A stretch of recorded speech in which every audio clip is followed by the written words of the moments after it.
el análisis de conducta es una cosa como solo de técnicas y solo de estrategias para resolver problemas, y eso es completamente erróneo. O sea, un analista de conducta puede estar haciendo sesiones con una interacción verbal y solo eso, entre muchísimas comillas, que es lo único que hacen algunos psicoanalistas, ya cambia.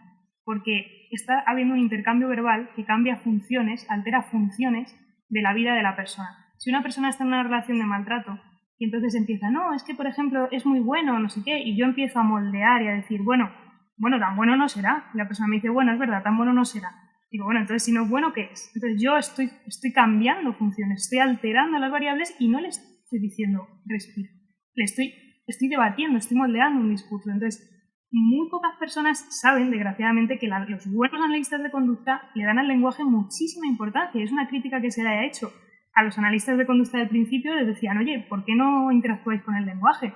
Pero con todo el desarrollo que ha habido ahora la tercera generación que le está dando muchísimo bombo, a día de hoy ya el análisis de conducta no cojea de esa pata. Pero es verdad que coloquialmente, Jordi, sí que parece que los analistas de conducta somos personas que solo resolvemos problemas del entorno y le decimos, cuando salgas haz esto, pero como que en la sesión no estamos trabajando con la persona y sus emociones. Y eso es falso, porque la persona y sus emociones están con nosotros en la hora de terapia.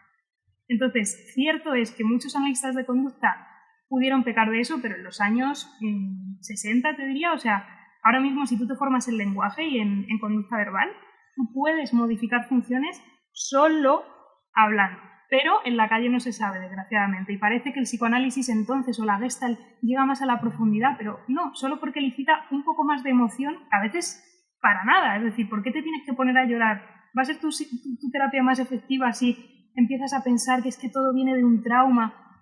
Se ha demostrado que hay falsos recuerdos, que terapeutas inducen falsos recuerdos en sesiones de hipnosis, y entonces, pues sí, mi terapeuta me mueve mucho por dentro, pero tu terapeuta lo que está haciendo es cobrarte 120 euros de una terapia gestáltica y no has solucionado que tienes que dejar a tu novio.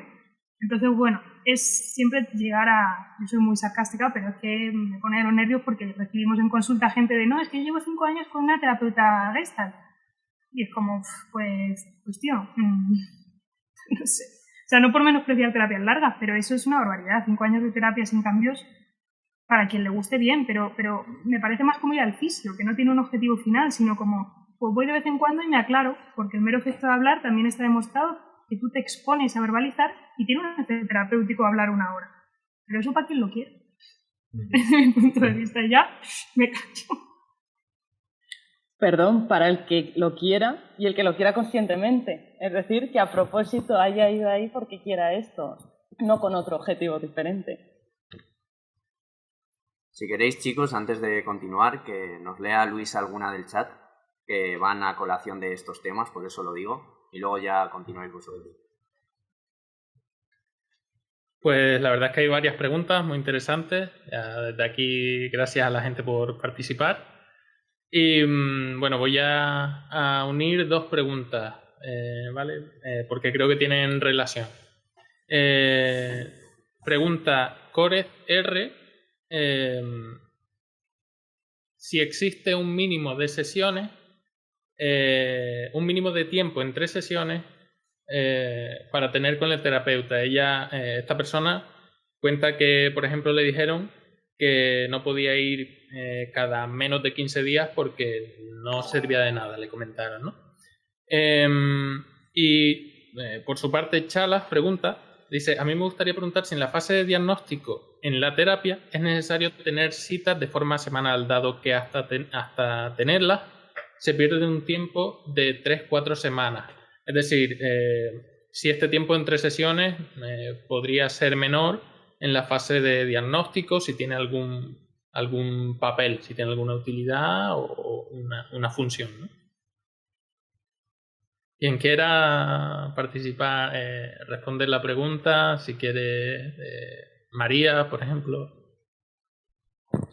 A ver, el tiempo estimado, digamos, entre sesiones tiene que ser el suficiente para que no pase demasiado tiempo y que la terapia, por tanto, sea eficaz, pero un mínimo, porque al final la intervención no va a ser únicamente las horas de terapia, sino la puesta en marcha en su contexto habitual, en los diferentes contextos de nuestro cliente, de las pautas que se de las pautas que se dan en sesión. Por tanto, más que haber un tiempo mínimo y máximo, por ejemplo, nosotros con lo que trabajamos es 1 hora semanal, y creo que es lo que habitualmente se hace.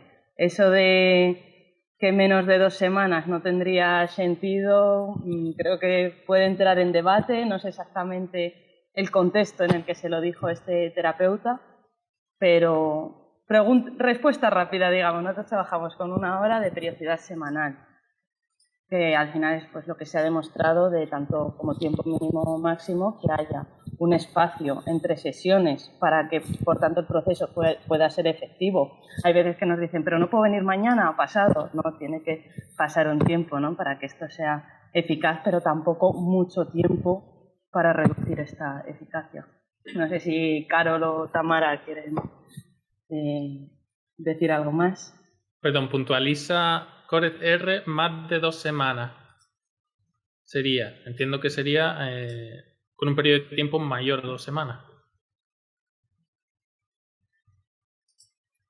Claro, yo creo que depende, o sea, es que yo estoy intentando no decir depende, pero creo que si estudias psicología es imposible eliminar esa palabra. Pero bueno, si por ejemplo tienes una fobia a volar y no te urge, pues puedes venir cada 3 semanas.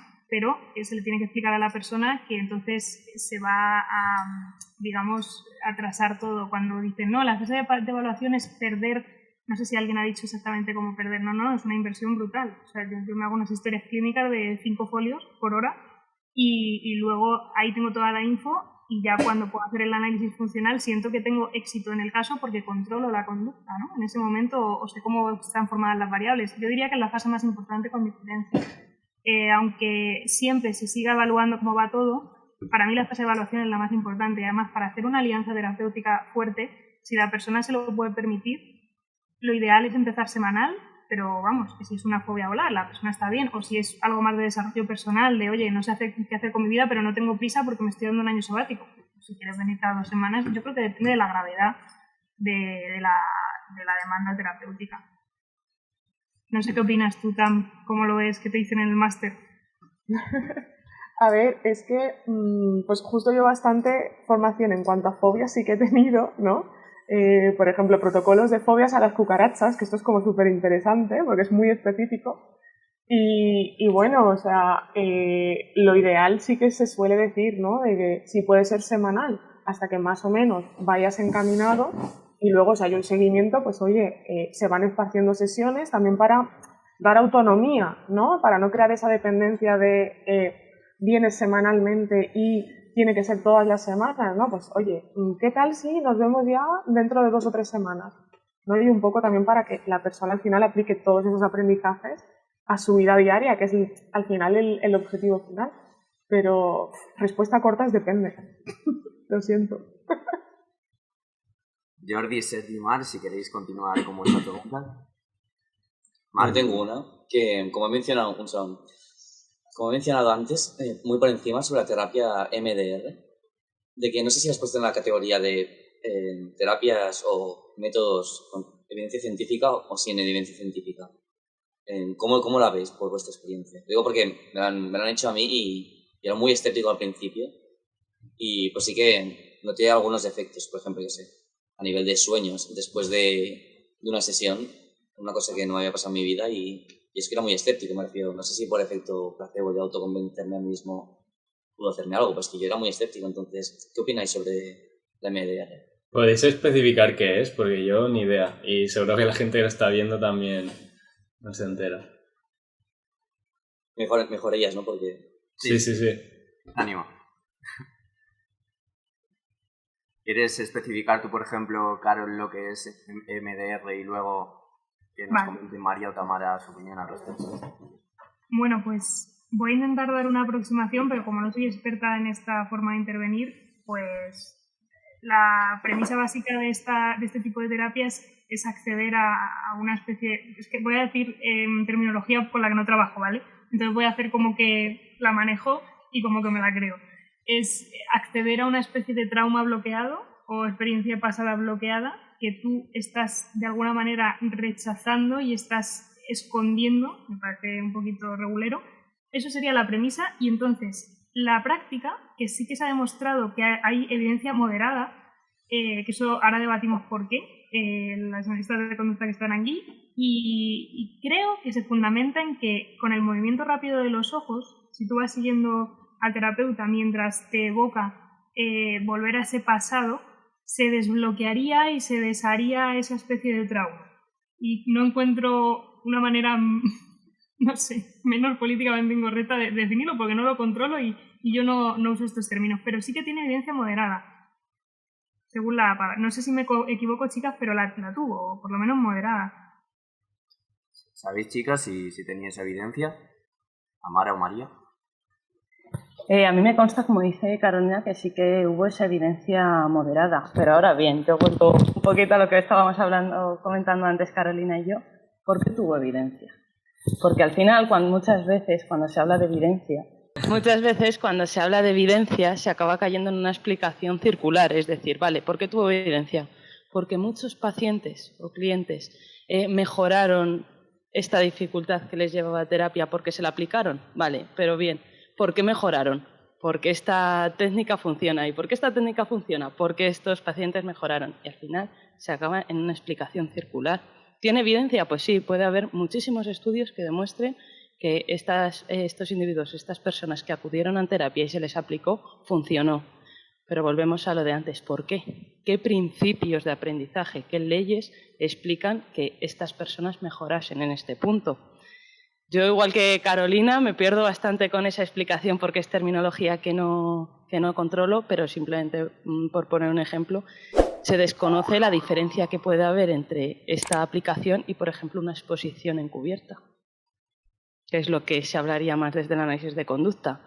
Y lo que sí que hay evidencia, y ya no solo evidencia de explicación circular, sino con esa explicación de por qué funciona en cuanto a la exposición, es mucho mayor de, por ejemplo, la explicación que se ha producido en esta otra intervención. Ahora volvemos, que esto ya a lo mejor es más opinión personal, pero que se habla mucho de modas. Qué guay, ¿no? Lo de esta terapia con los ojos porque despierta un trauma.